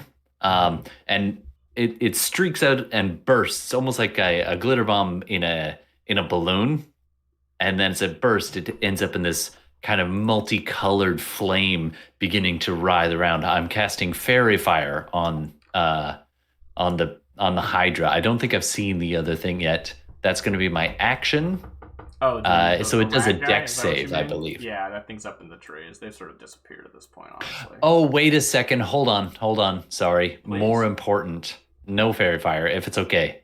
Because I realize I probably can't cast 2 spells at once. You can't, even if they're bonus. Is that true? Yeah. So it instead, has to be a cantrip. It's a stupid rule. Whatever. I get why. Instead, I'm just going to be if like, you want to fudge it, I'm fudging all sorts of stuff. Just because you know the rules it's better okay. than other people. I'll doesn't switch it mean up. you should I'll get switch it up. penalized for it. no, I'm happy to switch it. So I'm gonna look at I it, would do the and same I will thing. just do bonus action healing word on our friend the squirrel who looks like they're pretty hurt. Okay. Thank I mean, it's I D4 will cast healing. it just the first level though. But hey, it rolled right away, and I rolled a 4, so that's 8 points of hit points. Oh, you get bonus healing based on your modifier? I always forget about that. Yep. Very good. Yep. So rolled a Not too 4, shabby. adding 4, so 8 points of HP over to Flynn there, the petrified squirrel, and then Oh my God, thank do you think is it possible for me to like reach behind me, pull out my crossbow, and fire it, or do I have to like ready it? You can pull the crossbow. Basically, what this Okay. means I is probably that had it if you had a kinda handy. weapon in hand, if you didn't, I don't know, you would have to drop it on the ground and then pull it out, but you Ooh. can pull it out for free. To be fair, I rolled a nat 1, so I probably did drop it on the ground. I'm not going to have nat 1s be crit fails because lots of reasons, but I'm not going to get into the Fair enough. mathematics of it. Yeah. But, yeah. You I pull it around and you fire. I get it dead to rights. I line it up. I'm like, take this one. And I pull the trigger. I'm like, oh, right. I have to cock it. Right. Hold on. Hold that thought. I mean, Yeah, I that's kind my of turn. like the idea that it, like, jams, kind of. I don't know if a crossbow can jam. I figure it can. Why not? It's got some, like, Yeah. sawdust in there or something. Doesn't you like, gotta clean it out. And Doesn't if take an I'm action not or anything. gonna, It's just, slows you down. yeah, yeah, it slows me down. I missed badly, or it didn't go off. And then if it's not gonna draw its ire, if I'm far enough away, I will back away. Yeah, no, it's like 15 feet away from you. It's just that it spewed acid from its Fair. mouth. Yeah. Yeah, I'm gonna it's get not a little within, more like, distance. clawing range or anything. Yeah, I'm gonna get some more distance then. Just go back my full movement, 30 feet away from this thing, and hopefully behind a tree or something. Yep, you can do that. There's you're basically fighting next to a tree. So if you want to slip behind that and get some cover, 100% available. Awesome. I do that then. All right. And I great. call back over my shoulder as I go. I'm like, you got this, Puddles. See you. You got this, my beloved friend. Winston. Why are we standing so close to it? It's You have- entangled. You have just Don't Witness. so. this rat with... I did not properly describe them. It was dark. It was just basically a silhouette. But for our listeners, if there are any, it was a rat that was overgrown in places, or like had its flesh like distorted, or like it was... I don't even know how to describe what I've drawn now that I think about it. It was a mess. Twisted flesh and fur at every angle, little gristly bits growing up along its shoulders and stuff. Not pleasant. Naked as the day they were born. All that good stuff. You see them push Flynn from the branch, lock eyes with you, and then scamper directly up the tree further. Clawed fingers raking into the bark. What do you do, Winston? Oh goodness. I You look also at hear the fire Cass? from below and everything. Yeah. I look at Cass like, what are we supposed to do, Cass? Do you have any ideas? I think so. I guess like for my turn, my plan is like to just like go after it. So I'm just like focused on like trying to find. I think like I don't really respond. I think I just focus on like trying to find where this lizard went to. Yeah, we see you looking up and squinting your eyes and trying to like you have your eyes adjust to the darkness as best as possible. They already were, but like you're different vantage, looking different ways. We see your ears twitch, your little cat ears. Yeah, actually, as would you're it take an listening. action to like roll to see if I can see where they went? No, I don't think so. I mean, they didn't like technically take the stealth action or anything, right? They didn't technically hide like you did, right? So Yeah. yeah, you're able to. You're not like you don't have a line of sight on them, but you do know where they went, if that makes sense. Okay, cool. Yeah. You can So sort of I maybe- I imagine you can also like hear them pretty well if they did like change the directions or something. yeah, okay. Yeah. But yeah, I think I'm too focused, like, because like I think in Cass's mind it's like that's the guy, and I'm So I'm just like too focused to like really respond to what you're saying. Yeah. Great. That's what you learn, Winston. What do you want to do? I kind of want to approach it, but I feel like Winston would be more concerned about the falling squirrel. Yeah, you heard them fall. You heard them like crack on the ground. Like it was not a good fall. They were paralyzed. You hear the oil igniting below, and the thing, the creature like screaming out like, ah, before spewing acid. Like all of that you can hear. It is not quiet. I think Winston's gonna sort of retract the mud on his paws and start sliding down the tree, just like straight-legged sliding down. Great. And calling out, "New squirrel, little buddy, are you there? Can you hear me, little squirrel buddy?" You know Flynn. Flynn's a regular. Oh yeah, they're old friends. Oh, I keep forgetting that. Yeah. Old little squirrel buddy. Right. You slide down, make your way over as best you can. I'm gonna sort of you have the ability to control your fall, so I'm gonna say you can do it pretty quickly without getting hurt. And you sort of quickly shuffle over to where Aldrin has pulled Flynn. You see Aldrin, our bird friend, and Flynn, who is just paralyzed, joints locked, in the position you previously saw them. Probably like sort of leaned onto their side or something. I want to take them away from where the fire is as far as possible. They've been pulled there. They've been pulled there by Aldrin. If you want to pull further, you could, but yeah, you could probably do better things with your time. I wonder if I can do healing word on them. So healing word is actually what Warren just did, and that healed some hit points. You might, as a druid, be able to, I don't know, maybe heal their paralysis with some other means. Let's see what your skill set is. I'm just going to switch back to your core sheet. Oh,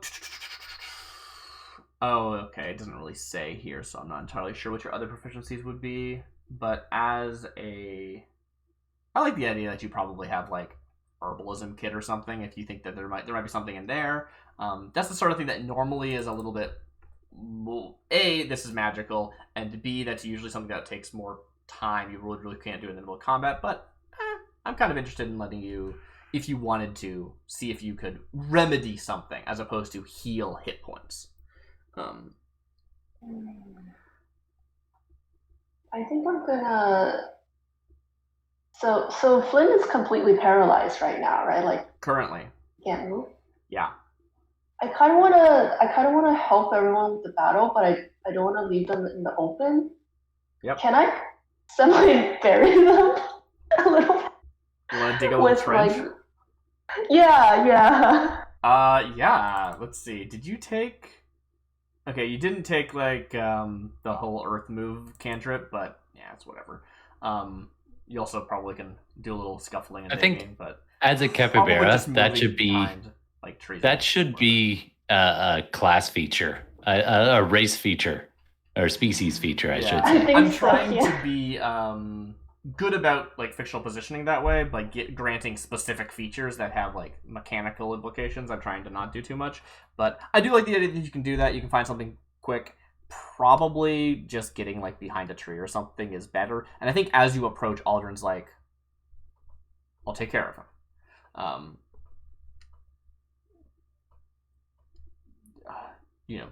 You should see to the rest. Or maybe they ask, do you want to watch him so I can see to the rest, right? That's probably more what he'd say, actually. Yeah, I think maybe I'll hide Flynn like in the roots of a tree or something, put some leaves on him, and then maybe run back to where everyone else is. They're like, are you guys hurt? What's going on? Okay. That sounds like a lot of like running around. Probably all of that will take your whole action, unfortunately, unless you wish to just sort of look back at Flynn and nod and let him take, or not Flynn, sorry, Aldrin, and let him take care of it. Just because of all the like climbing down the tree and then running over and then running back. So Okay. if you have something you want to do, I think you should do that. If you want to say that you ran over, touched base, tried to get Flynn to safety, and then run back again, that's going to take your whole turn. Those are your options. Alright, maybe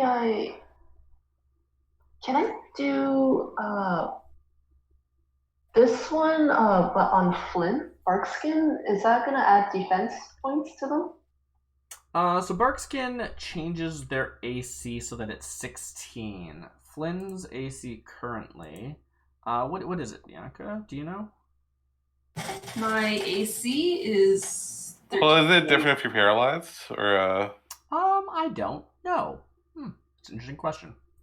I If you're didn't think paralyzed, of that. you wouldn't be able to add your dex mod, right? I think that would make sense, but I think it's not rules as written. But It used to be. yeah, they I think that's removed a damn lot of the like floating changes because they wanted to be more streamlined. Yeah, they're a pain. Yeah, but yeah. So it's currently 13 AC. So that we would go up to 16, but you know that's a call that you can make. As we mentioned before, And like, that would help them, like, if they get hit in the future, it's gonna help them, like, resist the damage a bit? well, they'll either will take the damage or they won't take the damage. Armor in D&D is weird like that. It's basically like evasion in every other game, right? You either get hit or you don't get hit based on how high your armor class is.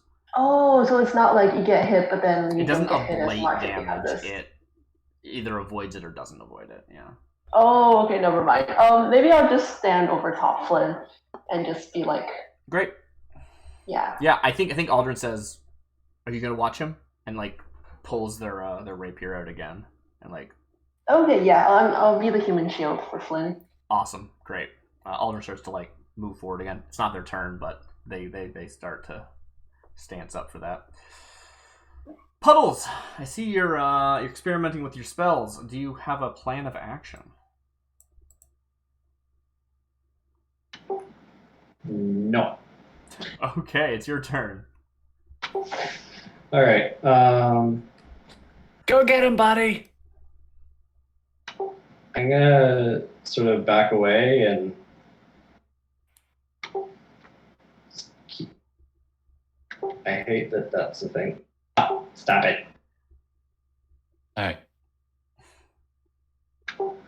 Someone keeps messing with my character sheet.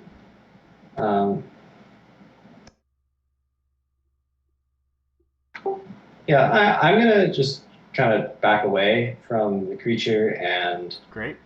keep throwing fireballs at it because that appears to be working okay. All right, yeah, roll that fireball. I'll actually target it this time. Great.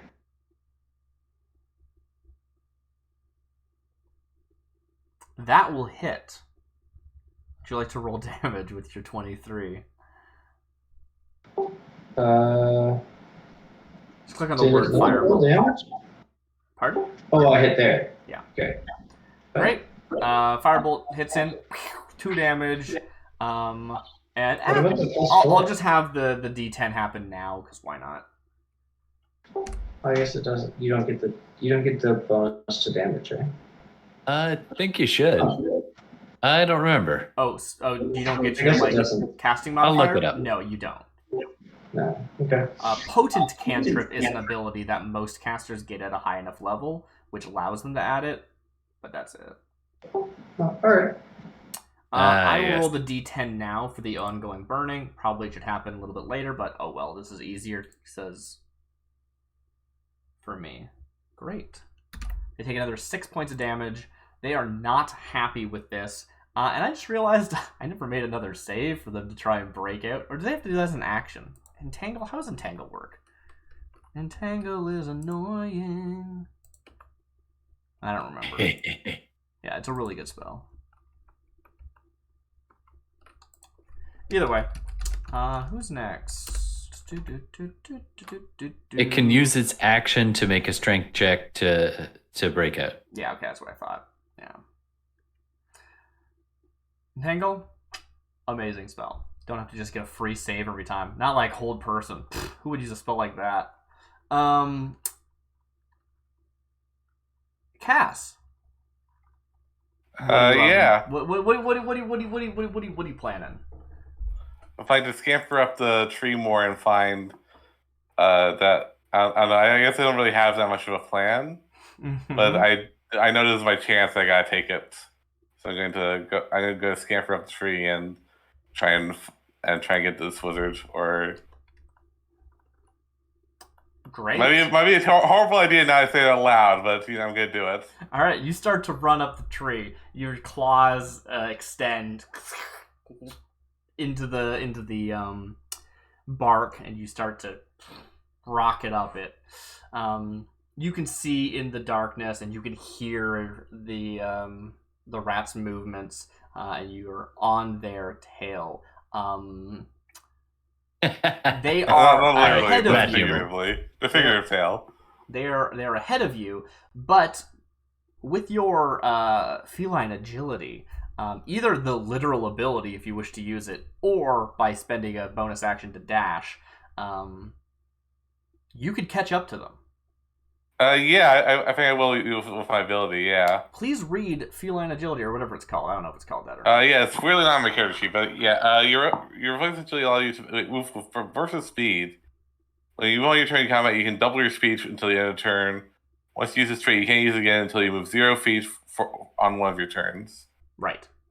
So it doesn't slow you your next turn, but you can't use it again until you choose to stop. It is Could I pounce on them? Could I do it? I don't know. Would it? So that would be using my movement to use my feline agility. Yeah. I imagine, right? Yes. So it'd be like a. So you're basically getting a dash for free. Yeah. Which means you still have your bonus action and full action. Could I use my bonus action to somehow grab them or No. Or all the Sorry. Yeah, in that case, I guess use my bonus action to dash and not have to take if they might feline agility for later. Great. And, so probably what I'm gonna do is make an attack, try to. Yeah, and if you want to, you could do a grappling attack to just grab onto them so they can't run away, or you can just stab them and do damage, or you could yell at them. I think I do a grappling attack to stab. You also do have magic. We don't talk about it that much because you're a rogue first, but you have learned a thing or two from your friends. Yeah, I was thinking maybe I would save that as a big reveal, but no, let's do magic right now. No one can see you. No one's looking up in the sky. You're alone up here. That's true, yeah. Let's see. I guess. So we see you the camera. How many hit points do you think this has? How many hit points do I think it has? Probably more than you do. How about that? Okay. Do you think they have more than I can roll on 5d8s? I don't know. Okay. Well, okay. I want to catch. It's so cagey about these sorts of questions. What's the big deal? You don't get to know that information. I probably don't, but yeah, I think I gotta try and cast sleep on them, and we'll see how it goes. Cool. So yeah, we see you running up. I like the idea that we do see you pounce, and this is again, you are going vertical, but you still have the momentum to pounce and grab onto them and just exude the sleep spell into them. Kind of, is that what you're doing? How do you? Yeah, cast? I think as How I'm is your casting. As I'm pouncing onto them, some purple, a purple mist comes out of my hands and goes towards them. Yeah, I think I'm gonna on the fly variant this spell based on what you're describing. So normally you cast it in an area and it just basically affects everything in the area, and it can be kind of annoying. I think it is of your choice, so it's not you're gonna accidentally hit yourself or anything, but still, it's kind of a weird spell that way. But I like the idea that I'm gonna give you a bonus for being in physical contact with this guy. Very cool. So you basically lay on hands, sleep. I like that. I think that's fun. So how many dice are you rolling?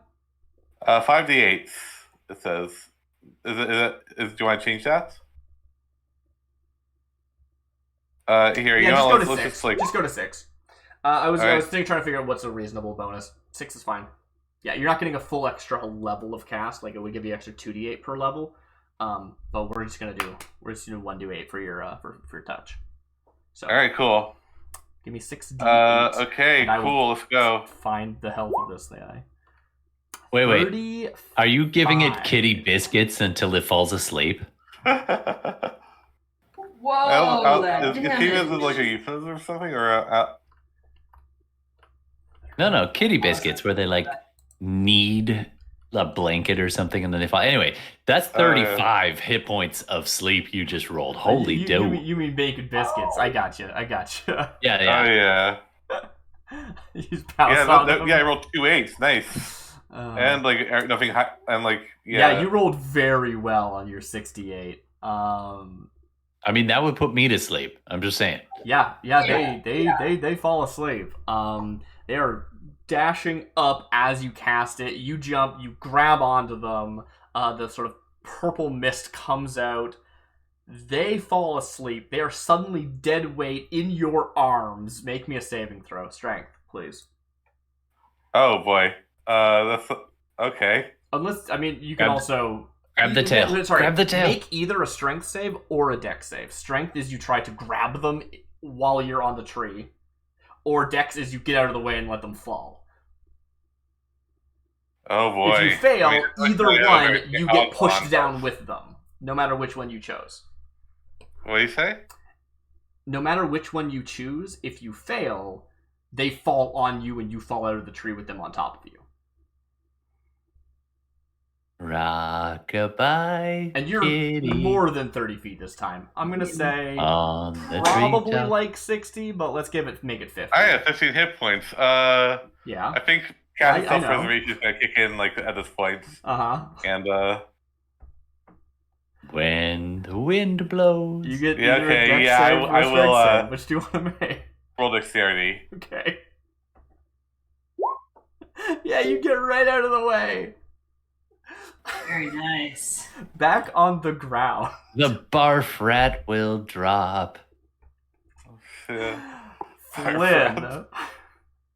Yeah, Oh God. yeah, I think like she says like sorry, Tam. Flynn, your eyes blink. You feel your muscles. It's not good still, but at your angle that you've been rest at, you suddenly see this dark shape fall down the tree. It cracks into the branch you were on previously, and then falls off of that. Boom. Not like next to you because you've been pulled away, but basically where you fell the first time. As it cracks into the ground, you feel your muscles relax. And you let out a breath of air you didn't know you were holding. I need to roll some damage. I probably can't see it, but I guess like is the dark figure alive? Still? I don't think you get to know that. He takes 15 points of damage, though. Did not stick the landing. Did not stick the landing. 15 points. Took 15 points of damage, cracks everyone down on the ground, sees this crumpled pile of just twisted skin and fur with rat ears and a face, slumped on the side. I should be clear, this is like... Imagine your sort of halfling and analog, right? This is a smaller race. I mean, rats are bigger than mice, so like taller than like others that you might see, but small, like in the small range of standing animal folk. Yeah. Yeah, everyone sees that hit the ground. And Flynn, you have the chance to act for the first time. I hope you've been having a good time over there. Honestly, I'm not sure Flynn wants to act. I think Flynn just wants to not be like like, I don't even know what Flynn would do at this point. I mean, I'm happy to since- call it there, honestly. That's a good spot to end on. Yeah, this is the shadow thing that was in the tree is Yes, asleep now. this is the thing But the that, Hydra, like, I mean, Well, it took 15 damage and it had from 0 to 45 hit points. We know that. If it was asleep, it's not anymore. that's also Unless it's probably really true. asleep. I'm gonna say it's really asleep, or it's dead. We don't know yet. Well, we'll see. yeah, I honestly don't think Flynn does anything. I think Flynn just lies there, happy to be able to like move, blinking. Blinking's great. Blinking's excellent. You roll your shoulders a little bit. I like that as just like a moment we cut on because we're a little over time, and I've been trying to get to sleep pretty early lately. So yeah, Sure. great job, everybody. All I had a right. blast. I know it was like Yeah. just a fight, but I feel like some stuff happened. It's raining mammals. It really is.